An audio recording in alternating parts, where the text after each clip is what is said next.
Gaius Mucius was a young Roman aristocrat who was tired of waiting. Lars Porsena, the Etruscan king, had laid siege to Rome for months. The city was starving. Children cried for food. The Senate debated endlessly, but did nothing. Mucius decided Rome needed action, not words. He went before the Senate with a proposal: let me sneak into the Etruscan camp and kill their king. One blade, one night, one dead tyrant, and the siege ends. The senators were skeptical but desperate. They gave him permission, knowing it was likely a suicide mission. That night, Mucius slipped through Roman lines, crossed the Tiber, and infiltrated the enemy camp. He wore simple clothes, spoke some Etruscan, and moved with confidence. Soldiers assumed he belonged there. He found the royal tent where King Porsena was conducting business. Two men sat at a table, one richly dressed, one slightly less so. Both were surrounded by guards. Mucius had never seen the king before. He had to guess. He chose the more richly dressed man and struck. His dagger plunged true. The man collapsed, blood spreading across expensive robes. Guards seized Mucius immediately. Then he heard a voice from the other man at the table: "You just killed my secretary, fool." Lars Porsena stood unharmed, staring at the failed assassin with cold fury. Mucius was dragged before the king. Torture instruments were brought out. Porsena wanted to know everything: who sent him, how many other assassins were waiting, what Rome was planning. "I am Gaius Mucius, a Roman citizen," he said proudly. "I came alone to kill you. I failed, and now I will face the consequences." "You'll face more than consequences," Porsena growled. "You'll face agony until you tell me everything." Mucius looked at the brazier of hot coals brought to torture him. Then he did something that shocked everyone present. He thrust his own right hand into the flames. His flesh sizzled and burned. The smell filled the tent. Mucius's face twisted in pain, but he didn't scream. He didn't pull away. He held his hand in the fire, watching it burn, proving a point that needed no words. Finally, he spoke through gritted teeth.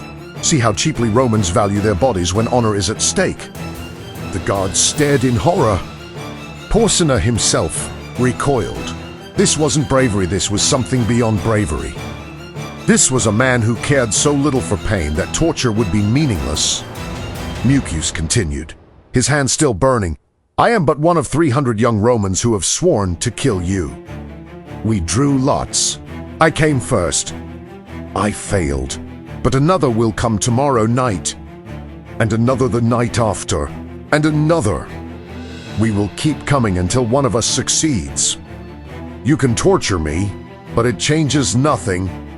Kill me, and the next assassin arrives tomorrow." It was a complete lie. There were no 300 assassins. But Porsena didn't know that. The king stared at this young man who had just destroyed his own hand to make a point. If this was what ordinary Roman citizens were willing to do, what hope did Porsena have? How could he ever sleep safely? How could his guards protect him from an enemy that valued death so lightly? "Release him," Porsena ordered.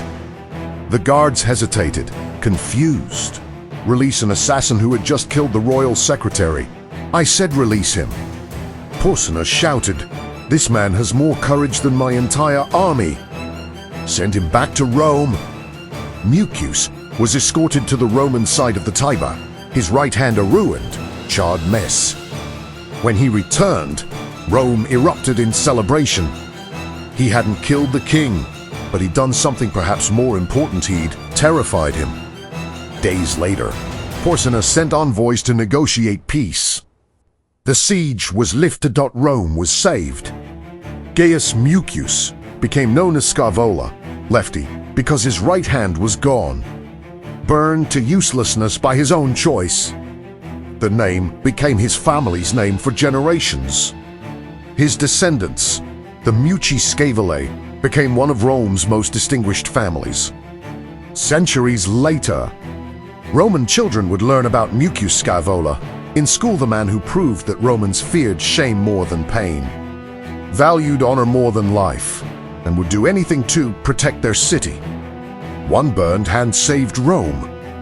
One act of insane courage convinced an enemy that Romans were too dangerous to fight. Porsena had an army of thousands.